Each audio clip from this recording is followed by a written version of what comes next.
Hey everyone, Hans here. Hope everyone's doing well. Today I wanted to talk a bit about freedom. Now, I have broached it before, this topic, but I would argue let's go at it from a slightly different angle, or maybe refresh our memories, myself in my own included. And what I came across, well, what I was thinking about is that freedom doesn't mean the same thing for everyone.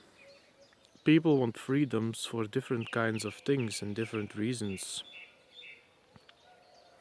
And I suppose if you are someone who wants freedom as a general concept for everyone, well, you're never going to get what you want. Because, and this may seem a bit abstract to some, and perhaps it just is, but many people want the freedom to take away the freedom of others. Tyranny.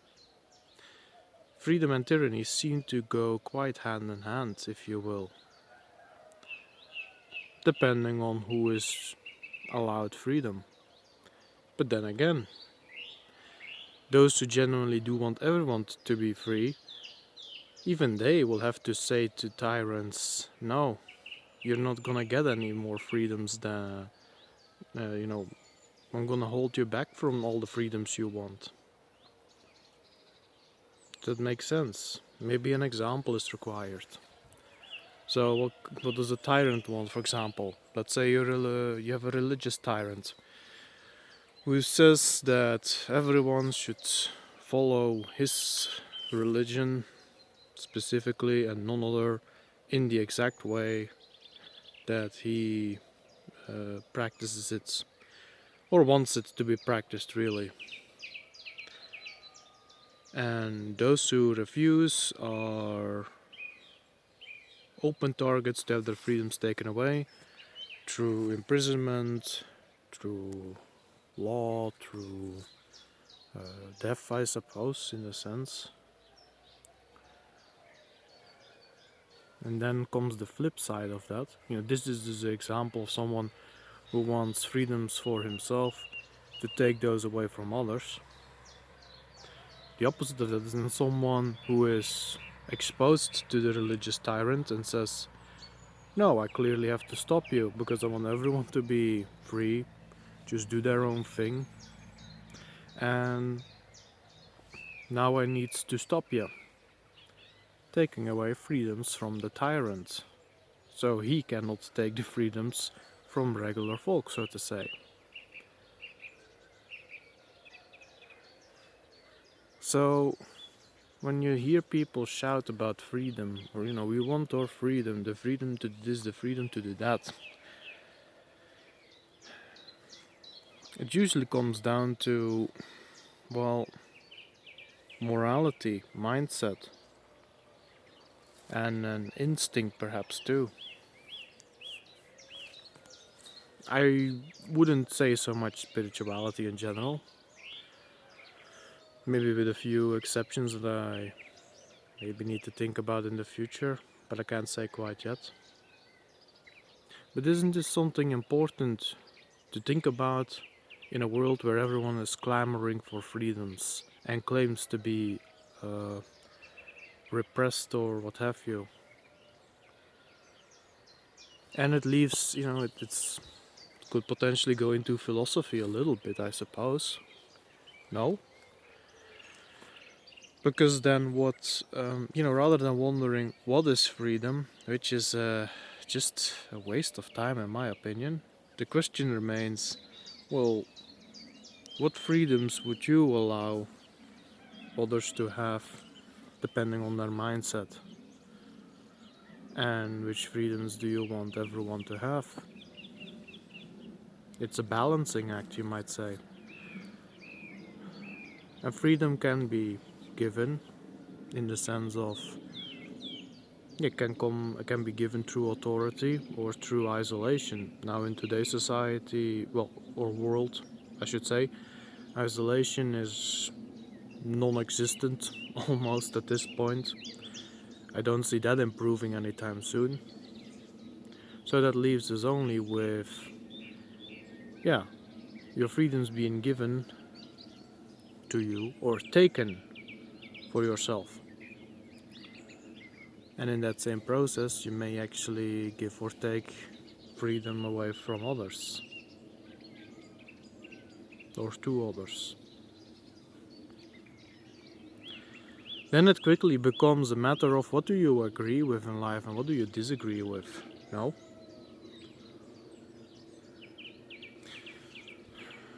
Anti-whites. People who hate whites. Be they white themselves, it doesn't matter. They have been working on this for a long time. And you may disagree with that. I would argue that's foolish. But I know that a lot of people are too afraid to confront reality. But then again, many are brave enough, so no point in dwelling on that. But anti-whites, they most definitely want to take freedom away. The freedom of joy, specifically, I would even argue, from whites. Motivation doesn't matter. If you are from European, Hyperborean, whichever you prefer descent,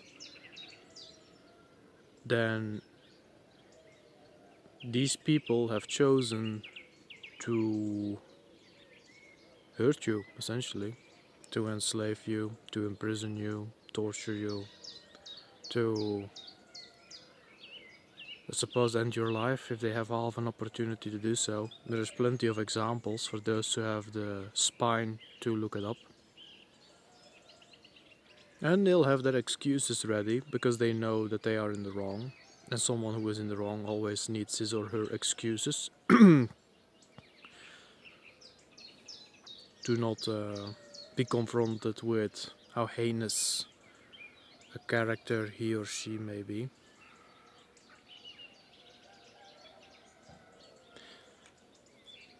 But it does require then, and this is the main reason I suppose why I bring up this video, is this does require then Hyperboreans to ask themselves, I don't care if you're Slavic, Germanic, Celtic, Basque, Mediterranean, have I had them all now? Baltic? Yeah. Doesn't matter. It leaves you with the question, well, what am I going to allow these anti-whites to take away? Because they're definitely not going to give anything. Why would they? They're anti-whites, it's in the word itself alone. What are you going to allow them to take away from you? And at which point are you just going to say, well, no. I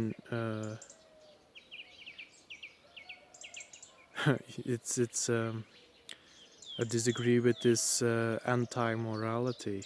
I agree, or immorality, if you will, of the anti-white. And since I'm not gonna be given any freedoms, we're gonna need to take them back, some of them. Now, you may ask me, hey Hans, give us an example of a few freedoms, perhaps. So, as a food for thought, pardon me. I want to give you some of those personal ones of mine. The freedom to live a dignified life, to go where I please, in the sense of go where I please in public spaces, because I very much respect I don't want to dwell on the rights. I respect people's privacy. That's how most people want that, need that, for rest, to discuss private matters, whatever, that's important. But as far as the public space goes, you might say, just streets, forests, I would like to go wherever I please. Unopposed, unchecked.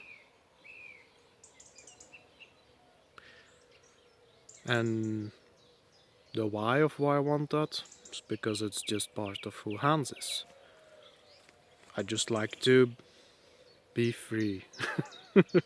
I like to experience life and the world a bit. And I think most people do too. It's why we go on vacation, it's why we travel, right? Um, yeah, and to live a dignified life, meaning I choose the friends, or I choose who my friends are, without anyone forcing themselves upon me, or forcing others upon me. That's a big one. Kinda plays in with privacy and that freedom to be where I please. Uh, what's another one? And yeah, another part of living a dignified life is, I suppose, being able to secure for myself and the people I care about, of course, the basic necessities to survive, and then after that, thrive. So, what is survival?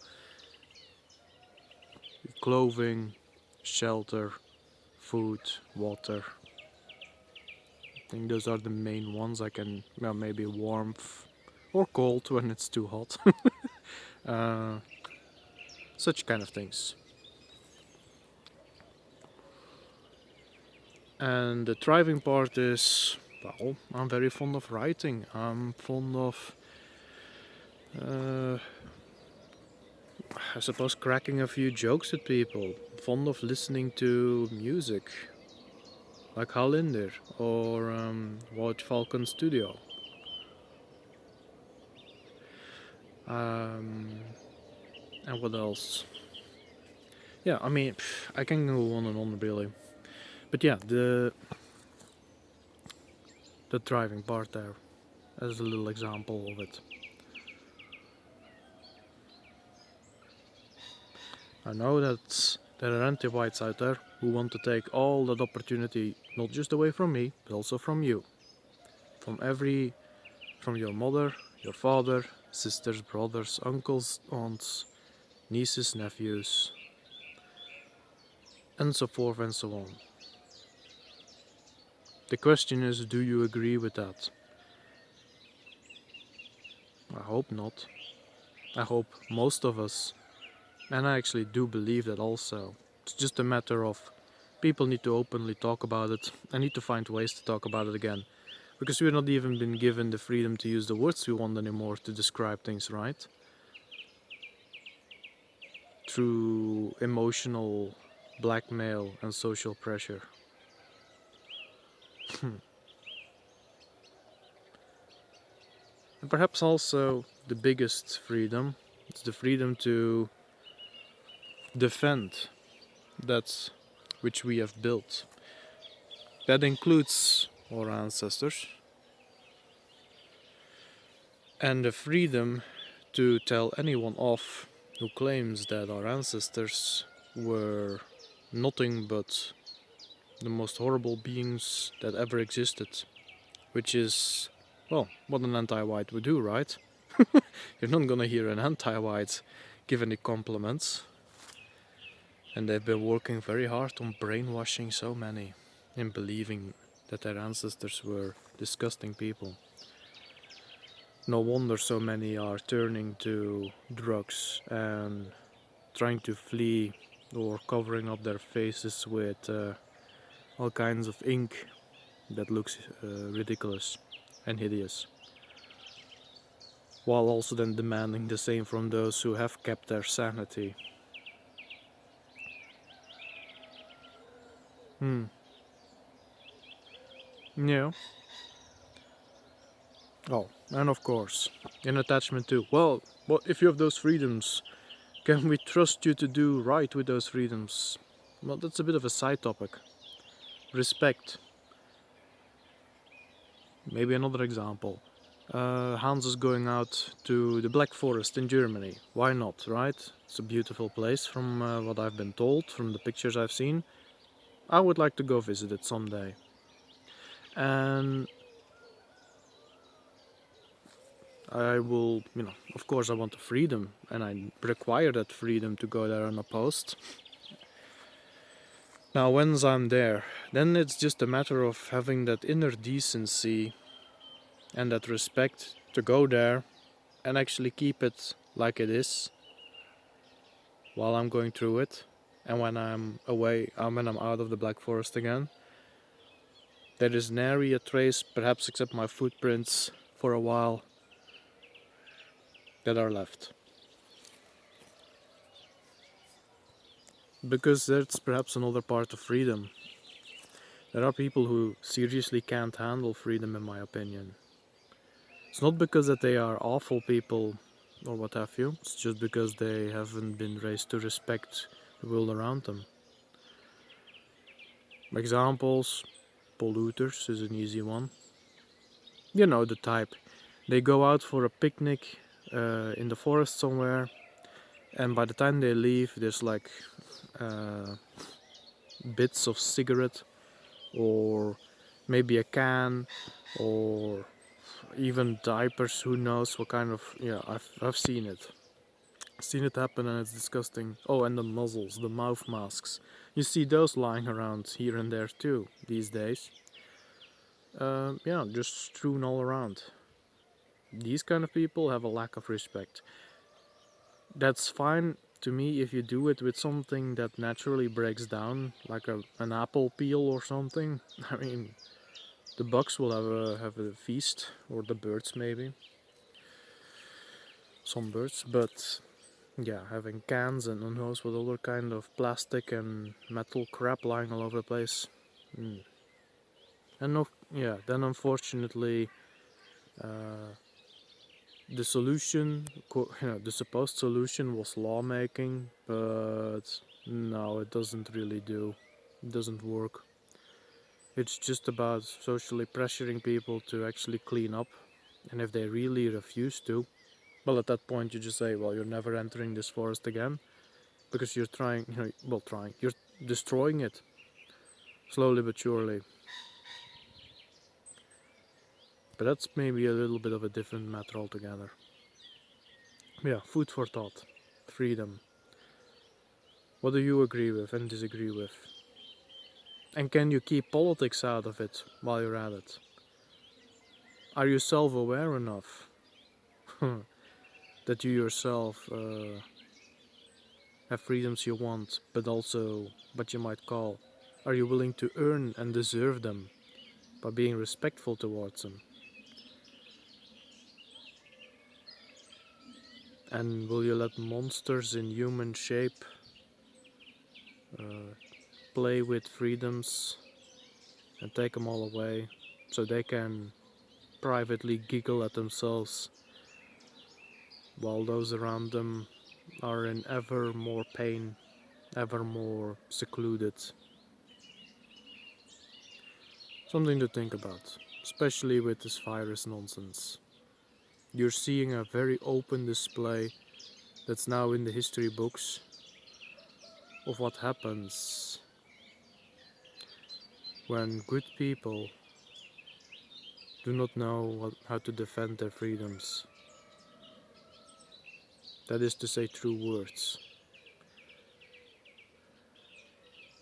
And maybe thought too. So let's start with thought. And hopefully enough people at some point will be able to say, well, no, not gonna let it be taken away any further. In fact, we're gonna have them back. Whether the tyrants want to or not. And it's far from hypocrisy to temper tyrants into place where they cannot take anything away from anyone else. Yeah, we'll see. We'll see if it's interesting to you guys. We'll leave it there. It's already a long video now, so yeah, give it a thought. Maybe important. If not today, maybe next week. No idea. You all have a good one and bye-bye.